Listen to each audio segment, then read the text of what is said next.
السلام علیکم ورحمۃ اللہ وبرکاتہ۔ سفر کے مہینے ایام بیز میں ایک خاص عمل کیا جاتا ہے۔ اس کے فوائد اور فضائل کیا ہیں، اس پر ویڈیو ریکارڈ کروا چکا ہوں۔ جو ساتھی فوائد اور فضائل سننا چاہیں وہ سابقہ ویڈیو دیکھ سکتے ہیں۔ اور ہم نے باقاعدہ ایک گروپ بنایا تھا واٹس ایپ پہ، بہت سارے دوستوں نے مکمل شرائط ہدایات کے مطابق میری نگرانی میں وہ عمل مکمل کیا۔ سب سے پہلے تو میں ان تمام مرد و خواتین حضرات کو مبارکباد دیتا ہوں جنہوں نے مکمل اصول و ضوابط اور مکمل نگرانی میں مکمل ہدایات کے مطابق عمل کیا۔ اس کے فوائد میں آپ حضرات کی خدمت میں عرض کر چکا ہوں۔ اگر وہ دوبارہ میں نے فوائد بتانا شروع کیے تو ویڈیو بہت زیادہ لمبی ہو جائے گی۔ اب میں ایک ایک فائدہ بتا رہا ہوں اور اس کے ساتھ اس کا طریقہ استعمال آپ حضرات کی خدمت میں عرض کرنے لگا ہوں کہ اس عمل کا فائدہ کیا ہے اور طریقہ استعمال کیا ہے۔ تمام ساتھی اس کو غور سے سنیں گے، اور جن دوستوں نے یہ عمل کیا ہے اس کو پابندی سے جاری رکھیں گے۔ جو طریقہ کار میں بتانے لگا ہوں اس کے مطابق عمل کرتے رہیں گے تو انشاءاللہ کسی اور عمل کی ضرورت پیش نہیں آئے گی۔ سورہ توبہ کی جو آخری آیت کا ہم نے عمل کیا اور جن حضرات نے اس کی زکوٰۃ ادا کی، ایک ایک فائدہ اور اس کے ساتھ طریقہ استعمال آپ حضرات کی خدمت میں عرض کرنے لگا ہوں۔ سب سے پہلے تو یہ ہے کہ ایک فائدہ یہ، اگر کوئی شخص یہ چاہے کہ جو اللہ تعالیٰ نے نعمتیں دی ہیں دن بدن ان نعمتوں میں اضافہ ہو، خواہ وہ صحت کی نعمت ہے، خواہ وہ مال و دولت کی نعمت ہے، خواہ وہ خوبصورت آواز کی نعمت ہے، خواہ وہ خوبصورتی کی نعمت ہے، خواہ وہ جسم میں طاقتور ہونے کی نعمت ہے، کسی بھی قسم کی نعمت اللہ نے آپ کو عطا کر رکھی ہے، آپ کی خواہش ہے کہ اس نعمت میں مزید اضافہ ہوتا چلا جائے، آپ کی تمنا ہے کہ اس نعمت میں مزید ترقی ہو،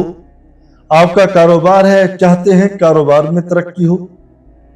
اللہ نے آپ کو خوبصورت آواز دی ہے، آپ چاہتے ہیں کہ مزید خوبصورت بن جائے آواز،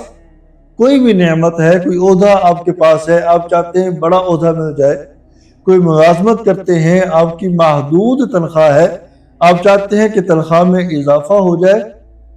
کسی بھی قسم کی اللہ نے جو بھی نعمت دی ہے اس نعمت میں اضافہ چاہتے ہیں، تو آپ بعد نماز مغرب یا عشاء جو ہم نے زکوٰۃ ادا کی ہے، اس آیت مبارکہ کو یعنی سورہ توبہ کی جو آخری آیت فَقُلْ حَسْبِيَ اللَّهُ، اس کی ایک تسبیح معمول میں رکھیں۔ مغرب کی نماز کے بعد پڑھے آپ کی مرضی، عشاء کی نماز کے بعد پڑھے آپ کی مرضی۔ جو شخص اس آیت مبارکہ کو روزانہ 100 مرتبہ ایک تسبیح پڑھتا رہے گا، جو نعمت اللہ نے دی ہے دن بدن ان نعمت میں اضافہ ہوتا رہے گا۔ اور اگر کوئی شخص یہ چاہے خاندان میں میری عزت ہو، باہر معاشرے میں میری عزت ہو، گھر کی چار دیواری میں عزت ہو، دوستوں میں میری عزت ہو، جس محفل میں بیٹھوں محبت کی نگاہ سے مجھے دیکھا جائے، اس مجلس میں میری عزت ہو، میری بات کو غور سے اور توجہ سے سنا جائے، اگر کوئی شخص یہ چاہے، خواہ وہ مرد ہے خواہ وہ عورت ہے، اس کو چاہیے کہ ہر نماز کے بعد 11 مرتبہ اس کو معمول میں رکھے۔ اس کو چاہیے کہ ہر نماز کے بعد 11 مرتبہ اس کو معمول میں رکھے۔ اگر کوئی شخص یہ چاہے غیبی فتوحات کا سلسلہ جاری ہو جائے، اللہ پاک رزق میں برکتیں نصیب فرمائے، اللہ پاک گھر میں برکتیں نصیب فرمائے، اس کو چاہیے کہ روزانہ 313 مرتبہ اپنے معمول میں رکھے، 313 مرتبہ روزانہ پڑھے۔ اگر کسی شخص کے حاسدین مخالفین بہت زیادہ ہیں، آئے دن پروپگنڈے ہو رہے ہیں، آئے دن نت نئی سازشیں کر رہے ہیں، حاسدین کے حسد سے، دشمنوں کے شر سے بہت زیادہ اگر پریشان ہیں، تو آپ ایسا کریں، ہر نماز کے بعد 41 مرتبہ اس آیت مبارکہ کو پڑھیں۔ اگر 41 مرتبہ 41 مرتبہ اگر آپ نہیں پڑھ سکتے تو کم از کم 21 مرتبہ ہر نماز کے بعد پڑھیں، اور تصور یہ کریں کہ جتنے بھی آپ کے حاسدین ہیں، مخالفین ہیں، وہ زمین بوس ہو رہے ہیں اور ہر قسم کے شرور سے آپ محفوظ ہو رہے ہیں۔ اس نیت سے کوشش کریں 41 مرتبہ پڑھیں، ورنہ 21 مرتبہ ہر نماز کے بعد اس کا معمول رکھیں۔ اگر آپ یہ چاہتے ہیں کہ آپ سفر میں جا رہے ہیں اور ناگہانی آفات سے محفوظ رہنا چاہتے ہیں، سفر میں جا رہے ہیں، اچانک سے ایکسیڈنٹ سے محفوظ رہنا چاہتے ہیں، تو آپ کو چاہیے کہ 1 مرتبہ آیت الکرسی پڑھیں، درمیان میں یہی آیت مبارکہ 11 مرتبہ پڑھیں، پھر 1 مرتبہ آیت الکرسی پڑھیں۔ پڑھنے کے بعد اپنے ہاتھوں پہ دم کریں، دم کرنے کے بعد پورے جسم پہ پھیر دیں۔ جس سواری پہ آپ جا رہے ہیں چاروں طرف اس کا حصار کرتے ہوئے پھونک مار دیں۔ اگر گاڑی ہے تو کوشش کریں گاڑی کے اندر جتنے بھی افراد ہیں سب پر دم کر دیں اور پوری گاڑی کو حصار میں ایک دائرہ لگا کر تصور میں وہ دم کر دیں۔ انشاءاللہ ناگہانی آفات سے آپ محفوظ رہیں گے۔ اگر کوئی شخص یہ چاہے کہ پسند کی شادی کرنا چاہتا ہے، ماں باپ راضی نہیں ہیں لڑکے کے یا لڑکی کے، یا ماں باپ بہن بھائی تو راضی ہیں، دوسری طرف راضی نہیں ہیں، اس کے بہن بھائیوں میں سے کوئی رکاوٹ بن رہا ہے، اس کے رشتہ داروں میں سے کوئی رکاوٹ بن رہا ہے، شرط ہے کہ وہ رکاوٹ ناجائز ہو، بغیر کسی وجہ کے، حسد کرتے ہوئے، بغض کرتے ہوئے، کوئی بھی وجہ ہو سکتی ہے۔ اگر کوئی شخص رکاوٹ بن رہا ہے اور آپ کی خواہش ہے کہ ہمارا نکاح کہیں بھی ہو جائے، اس کو چاہیے کہ بعد از نماز عشاء کی نماز میں سنتوں اور وطروں کے درمیان، اگر اس بات کا اندیشہ ہو کہ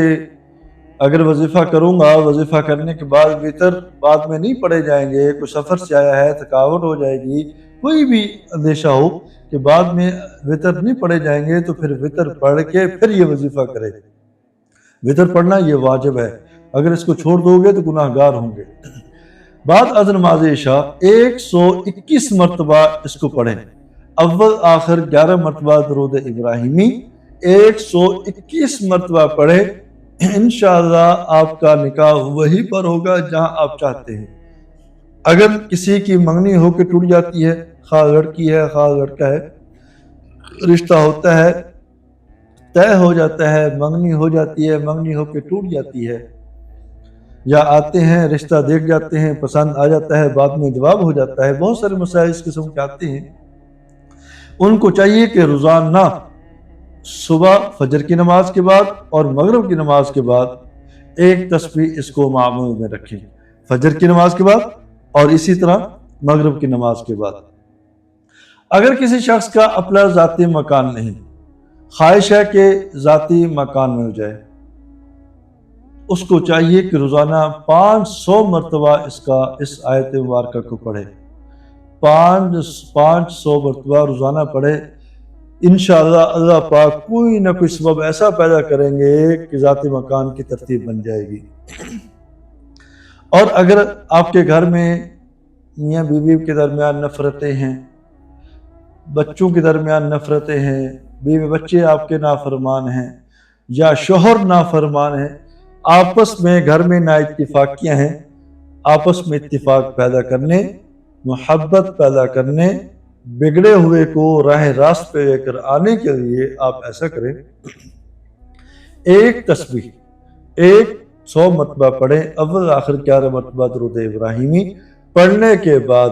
پانی پر دم کریں اور وہ پانی جو ہے سب گھر والے پیتے بھی رہیں، اور جب خواتین گھر میں آٹا گوندیں تو آٹے کے اندر بھی یہی دم شدہ پانی ڈالتے رہیں، تو انشاءاللہ گھر میں برکتیں بھی ہوں گی اور آپس کی جو نفرتیں ہیں یہ محبت میں بدل جائیں گی۔ اور اسی طرح جب ہم نے یہ عمل کیا تھا، آخر کے اندر میں نے کہا تھا کہ کچھ تعداد بتائی تھی، تعداد بتاتے ہوئے میں نے کہا تھا کہ آپ نے چاقو یا چھری پر یہ عمل کرنا ہے، دم کرنا ہے۔ اب وہ چاقو اور چھری جو ہے یہ حب اور عداوت کے کام میں استعمال ہوتی ہے، اسی طرح جادو کے کاٹ اور رجت، بندش، نظر بد اس کے کاٹ کے لیے، اس کے خاتمے کے لیے استعمال ہوتی ہے۔ اب یہ چیزیں ایسی ہیں، حب ہے یا عداوت ہے، تو یہ پرسنل ساتھیوں کو، جن ساتھیوں نے عمل کیا ہے ان کو پرسنل طور پہ بتا دوں گا حب عداوت کے اندر یہ کیسے استعمال کرنی ہے۔ بعض اوقات ایسے ساتھی ویڈیو سنتے ہیں کہ جن کو پوری طرح انہوں نے عمل کیا نہیں ہوتا اور وہ غلط استعمال کرتے ہیں حب کے اندر بھی یا عداوت کے اندر بھی، اس لیے احتیاط کرتے ہوئے یہ چیز میں عرض کر رہا ہوں۔ باقی جو فوائد تھے عمومی وہ میں نے ویڈیو میں بتا دیے ہیں۔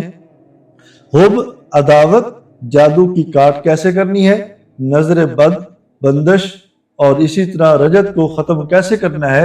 اور چھری کا استعمال کیسے کرنا ہے، یہ میں جن ساتھیوں نے عمل کیا ہے وہ واٹس ایپ پہ رابطہ کریں گے اور انشاءاللہ ان کو مکمل تفصیل کے ساتھ آڈیو میں بتا دوں گا۔ اللہ پاک ہم سب کو سنت پر عمل کرنے کی توفیق نصیب فرمائے اور مسنون اعمال کی پابندی کرنے کی توفیق نصیب فرمائے۔